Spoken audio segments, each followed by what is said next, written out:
Jade Cargill's arrival to WWE was met with a lot of excitement, and for good reason. She's got the look, the presence, and the potential to be a huge star. But lately, we just can't help but feel there's something not quite clicking. In today's video, we are going to be exploring what we think is the one big mistake that WWE has made with Jade Cargill in her booking. Have you seen it? Do you think the same thing? Let's analyze the situation and discuss what WWE needs to do to ensure that Jade Cargill becomes the big star that I believe she can be. Now, Jade Cargill is fresh off a victory over Naomi at WrestleMania 41. This was months in the making. They had built and built and built up to this moment. Now, in terms of the build up to it, I actually think it's been very, very well done.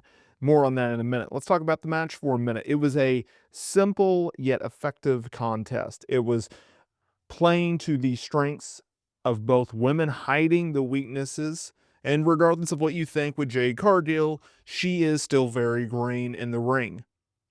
I have noticed that she has leaned out a little bit. Not a bad thing, but she's not as built as she once was, especially back in her AEW days. Once again, not an issue. She does what she wants. Just a little notice there. I actually think that she's a lot more faster in the ring because of it, and maybe that's one of the reasons why she did that. Regardless, it was Jade Cargill going over Naomi. And you look at this match and you go, okay, it's simple, but it works. And depending on where they go from here, it'll play into the story. Now, in my opinion, I think that Jade Cargill and Naomi, they're not done yet. I think we're going to be getting a rematch coming up. And that gets me in today's video. So you had a situation in which you had Jade Cargill as the babyface. She was trying to come out there and get her ultimate revenge on Naomi, who attacked her in November, laying her out and taking her spot in a successful tag team and becoming a tag team champion with Bianca Belair. Naomi wanted that. She took that and she ran with it. Now, Jade Cargill returned at the Elimination Chamber event and absolutely demolished Naomi. Now, going into this show, I figured, okay, this is the first non-title women's singles match at a WrestleMania since 2006. You also have a situation in which the babyface is trying to get revenge on the heel. I don't think it makes a lot of sense for the babyface to get the ultimate revenge in a regular match and in their first match. I think there's legs to this story. I think they've done a very good job of telling this story. And so coming out of WrestleMania, you want to extend that, especially with Backlash literally like 3 weeks away on, I think, May 10th. So I figured, okay, Jade's going over and they'll go to a rematch and Naomi will, have some type of way of getting out of the WrestleMania match, win the match, cheat, whatever. And then they go to a rematch and there's some type of stipulation and you can pick one, right? WWE didn't do that. They went in a completely different way. I felt that they dropped the ball in this regard. I think Naomi should have won this match. I think she should have beat Jade Cargill at WrestleMania. It sets up a rematch. You throw in a step, a hardcore match, a street fight, whatever you want to do. All the bells and whistles, and then you have Jade get her ultimate revenge. I mean, just beat the crap out of Naomi. I think that was the direction in which they should have went. Now, obviously, they didn't. Why? I don't know, but I think it was a mistake. If you look at this storyline and you go, okay, both women have done very, very well in building this up. You have Jade, who does have some sympathy, not as much as I think WWE brass would want.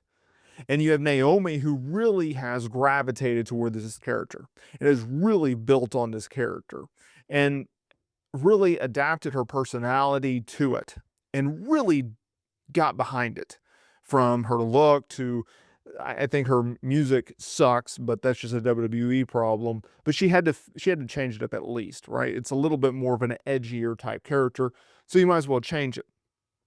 I thought Naomi earned the spot. I thought she earned the spot. I thought she earned the storyline, and I ultimately thought that she earned a champion, or not a championship, but a victory here over Jade. She's done enough in my eyes to at least get that, right? Because in the end, we know that Naomi is not going to go over Jade. The babyface has to get the ultimate revenge. We get that. Especially in today's WWE climate with Triple H and his philosophy on booking, right? But at the end of the day, you want to get as much sympathy behind Jade as possible. And now that Jade has gone over Naomi, and you look at it and you go, okay, well, where do we go from here? Now, can Naomi go out there on SmackDown and talk a bunch of trash and, get under Jade's skin, or maybe a backstage attack or whatever, to get this match rolling again and to get a rematch set up? Sure, you could do that. Do I think that's where they're going? Yeah. But I also think that it did hurt Naomi. I don't think Jade losing at WrestleMania would have hurt her, right?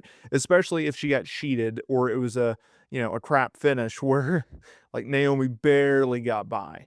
I thought you had a very easy out and WWE went against the grain. And I can understand why there are going to be people critical of that decision, including myself. I am a big Jade Cargill fan. I think she has a ton of potential. But I also see where WWE is really, really protecting her. And I thought, okay, we're in year 2. I thought WWE is they're going to let her run a little bit by herself more than just holding her hand the entire time. She is still green, but she has a ton of upside, right? I don't see the upside here. Now, maybe we can let this storyline, play itself out, and maybe they got a twist that we're not seeing that's coming, right? Like that's certainly the case, or a possibility rather. But like we're waking up Sunday morning, we're looking at this outcome, we're looking at this finish, and I don't see it. I don't agree with it. Naomi, since returning to WWE, had not done much of note. I mean, a year ago, she teamed with Bianca Belair and Jade for a 6-woman tag team match at WrestleMania 40.